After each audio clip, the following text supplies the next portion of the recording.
section of county women representatives have called on President William Ruto to ensure the implementation of the 2/3 gender rule by increasing funds for NGAF as well as empowering women. Homa Bay County Woman Representative Joyce Osogo, also known as Bensouda, while launching the first ever Juakali Artisan Day in Kendube, said MPs get more funds to run constituency kitties, unlike women representatives who are accorded paltry funds, yet they cover the entire county.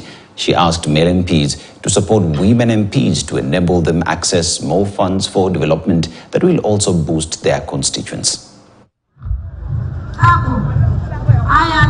Women must be given a chance. Women must be empowered.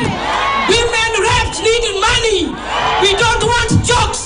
When the MPs are being given 140 million, we want 200 million. Dr. William Samoei Ruto, NGAF must be increased for funds, and we're not making it a joke.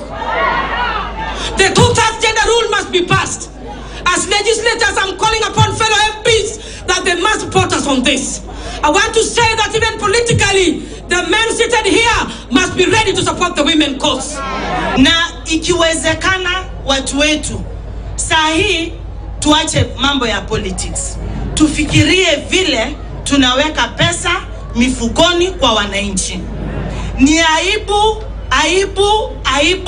bado wa mama wetu wanaenda mtoni. Ama huku mko na maji?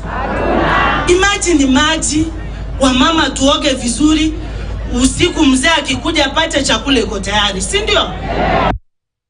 Meanwhile, Kenyans have been urged to apply for the national government affirmative action